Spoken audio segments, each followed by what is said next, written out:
Hello and welcome into the Locked On Wolves podcast. We are live on the POSTCAST following the Timberwolves game one, first round loss to the Denver Nuggets. Marney Gellner from Bally Sports North joins the show to break down the game. The Locked On Wolves postcast starts right now. You are Locked On Wolves postcast, part of Locked On Sports Minnesota. Your team every day.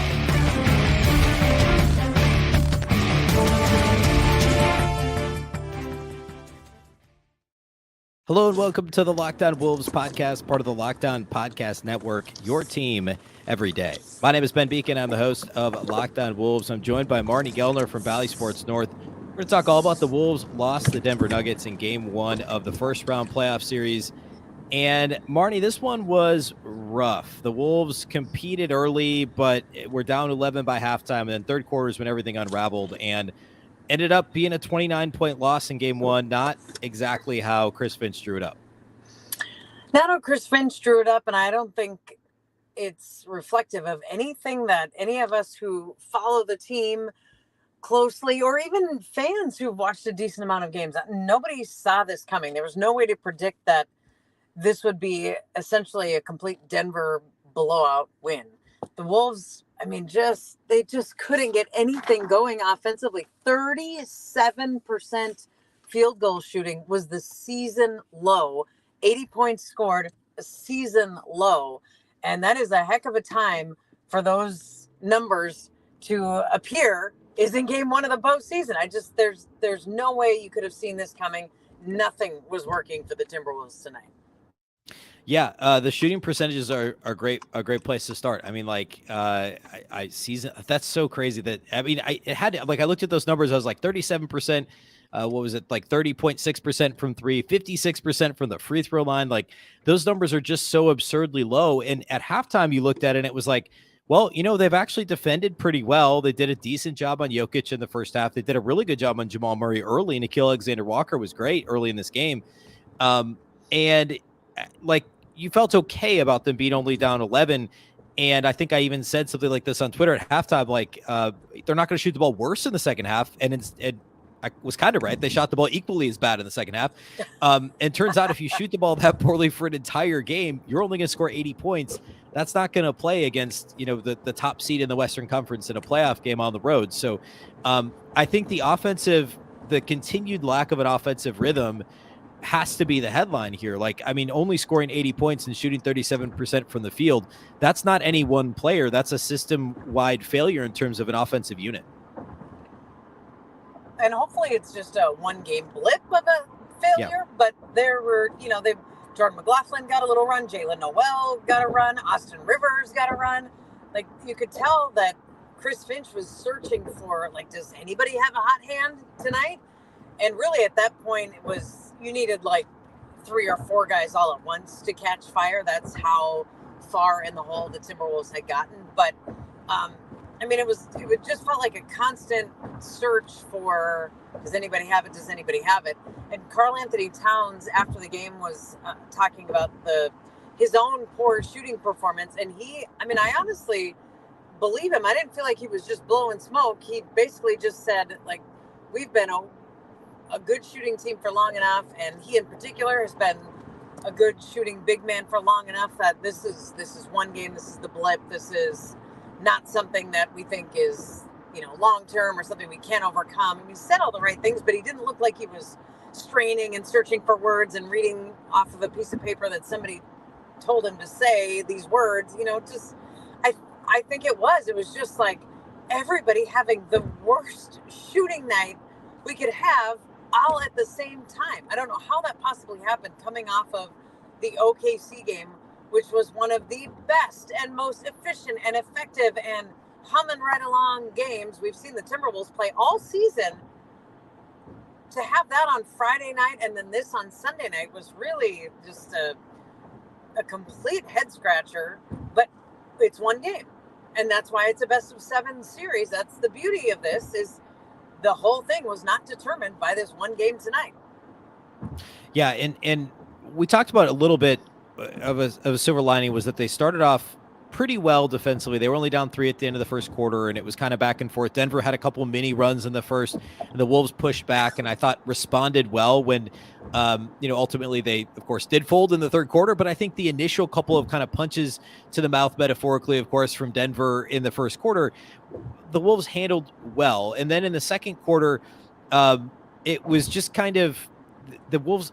There was like this stretch where Denver was getting to the basket. It was almost like both teams got tired defensively more so than the offenses suddenly clicked. It was a stretch where they were going back and forth.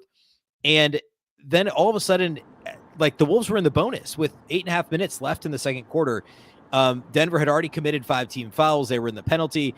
And from that moment, 8.5 minute mark of the second quarter on, the Wolves only attempted 4 free throws in the second quarter, and they only made 2 of them.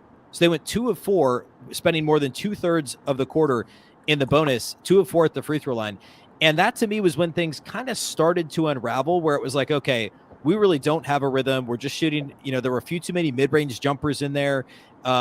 And just an overall lack of rhythm and flow and the ability to attack. And free throw shooting ended up being fairly even for this game. Neither team shot the ball well from the line. But that was one of those moments where it's like, okay, if the Wolves were on their game and, doing all the right things here, we'd be getting a lot more straight line drives from Ant and from Cat. But instead, it was a lot of mid-range jumpers. It was searching for offense through, you mentioned other sources. Jalen Noel, played point guard for a little while there in the second quarter. And it just wasn't, they didn't take advantage of that. And to me, that's where things kind of started to fall apart. Yeah, I remember Jim Pete pointing that out on the broadcast too. And I think it was Jalen Noel at the line at the time. And it was just such a missed opportunity. And whether it was just sort of lack of recognition or whatever Denver was doing defensively, but there was not an urgency at all to take advantage of that. And so I wondered if some of this is not just physical, but also mental fatigue from having to win and play so many important games down the stretch. And I'm not making an excuse. I'm just wondering if it actually played into the game plan tonight, or they're played so many different teams with so many different emphasis on different players, and you're absorbing a scouting report and all that, and 2 days after beating Oklahoma City, which was also just 3 days after losing to the Lakers, which was also just a couple days after beating the Pelicans in game 82, like there's just a lot of high pressure, a lot on the line type of games for the Timberwolves. And I wonder if like they need a couple days to rest the mind and the body, and hopefully that was a factor in this game, because it would be a nice way to be able to blame some of the things that we saw, which were so uncharacteristic, on just like it's been overload for this team for the last 2 weeks, and it finally caught up to them. And now we get these 2 days of practice in Denver. Everybody calm down. Everybody take a minute. Let's absorb the game plan. Let's remember when we need to get to the free throw line because we're in the bonus. All those kinds of mental mistakes that the Wolves made, not just physical, because there were plenty of both. I can live with it if it was a 1-game spurt. If this continues and they're just not playing smart basketball, then that's a whole different discussion. But for now, we'll call it a 1-game blip. Today's episode of Locked On Wolves on the Postcast is brought to us by our friends at PrizePicks. If you'd taken, Jamal Murray was really the only player that scored above what his number probably was at PrizePicks. But if you'd taken Jamal Murray over, he led the game with 24 points. You'd probably be in good shape over at PrizePicks. If you're wondering how it works, you just pick 2 to 6 players, and if they'll score more or less than their PrizePicks projection, you can win up to 25 times your money on any entry. You're not competing against other people. It's just you versus the projections available. PrizePicks offers projections on any sport that you watch. Of course, that includes the NBA as well as the NHL playoffs kicking off this week, Major League Baseball a couple weeks into the regular season, any college sports, really any sports. Your entry can be made in less than 60 seconds. It really is that easy. Download the PrizePicks app or go to prizepicks.com to sign up and play daily fantasy sports. First-time users can receive a 100% instant deposit match up to $100 with the promo code LOCKEDON. If you deposit $100, PrizePicks will give you $100. If you deposit $50, they'll give you $50. Don't forget to enter the promo code LOCKEDON at sign-up for an instant deposit match up to $100. Obviously, the Timberwolves star players did not play very well. Karl-Anthony Towns, we talked a little bit about him. He scored 11 points on 15 shots. Anthony Edwards, the line ended up being okay, but he still it was another one of those games where he didn't really look himself. Rudy only scored 8 points. Conley only had 8 points. So we could start there and say like, hey, the stars didn't play up to snuff. But Neither did the role players. And that was an area where the Wolves probably lose even if the Wolves role players play better, just because Ant and Cat and Rudy and those guys didn't score enough. But it was just another example of like a team like Denver has so much depth and they seem to win on the margins all the time. Minnesota, like Denver, for instance, they got 15 from Kentavious Caldwell-Pope. Bruce Brown played a great game off the bench for them. He had a couple of big plays. And the Wolves got 0 points and 0 rebounds in 21 minutes from Taurean Prince. They got Jordan McLaughlin was scoreless in his minutes in this game. They didn't get much from anybody else. Kyle Anderson, in terms of bench players, played well. Jalen Noel was okay, but those margins, those players on the fringes, on the edges, played so much better for Denver than they did for Minnesota. And over the course of a seven-game series, Minnesota's got to get a little bit more from their role players. No question. And to see so many of them have a night like this, it's so bizarre that so many players were so far off their typical games and typical productions tonight. I mean, it's just weird when you think about it. Like, Kyle Anderson had 8 points in the first half, which is not a great. 3 points in the second half. You mentioned Taurean Prince and Jordan McLaughlin. Jalen Noel tried to come in and get it going a little bit, but it was almost like they were drinking something and passing it down the line, and it caused everyone to have fatigue and just inability, like the Monstars at halftime who lost all their powers. Only we started the game that way, with the Wolves just not having their powers. It was it's a hard one to explain. I mean, I'm sitting here driving home after having watched the entire game, after having done a full 35-ish minute post game, and listening to several players talk, and still kind of shaking my head like I'm not 100% sure of what we just saw from this team, because it was so atypical, and I've really come to expect the completely unexpected from this team this year. They're so hard to predict. They're so up and down, and Chris Finch has said it many times, we can beat anybody or lose to anybody on any given night, and he's right. But I did not expect to see a 29-point domination by the Nuggets in this game, and so many guys looked like they were completely out of sorts. It's got to be a weird one to have to show film and learn from and move on from, when you really do have to look at it and try to figure out why did this all happen all at once. But maybe the best thing is flush it. Maybe just go, You know what? I don't know what good is going to come out of this. We know that sucked. Let's flush it. Let's move on. And that's more or less what Chris Finch seemed to be saying post game, was like, hey, we know they beat us in basically every category. We'll look at it. We'll try and take something from it. We always do. But to your point, Marty, like what do you take from it other than, maybe the defense in the first half? We talked a little about that. And actually, I mean, they did a pretty good job on Jamal Murray early. I know he broke out middle of the game. But Jokic, I mean, they did a pretty good job on Jokic. He only had 6 assists. He fouled out in 28 minutes.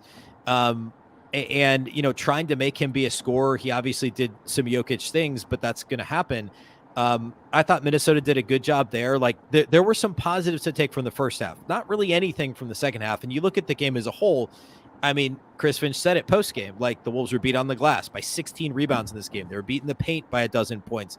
They lost fast break points. I think it was 16-3 in fast break points.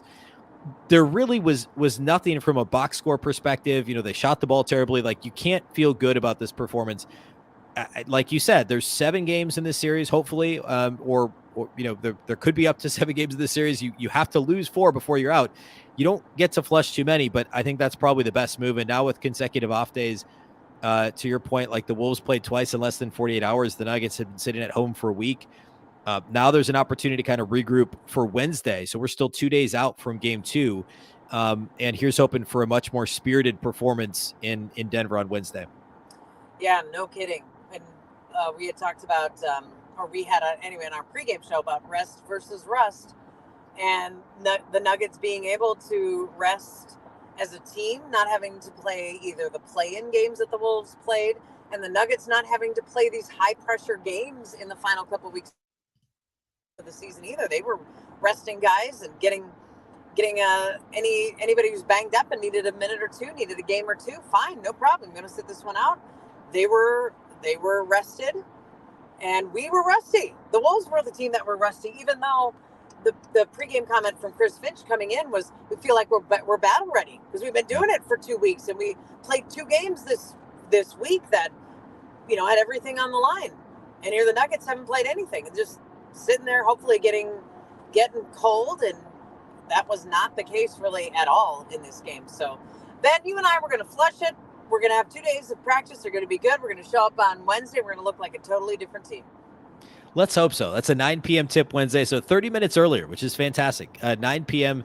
on Wednesday. We'll go live again after the show, about 45 minutes or so afterwards on the Locked On Sports Minnesota YouTube channel. If you can't watch it live, you can always listen after the fact on Locked On Wolves, wherever you like to listen to podcasts.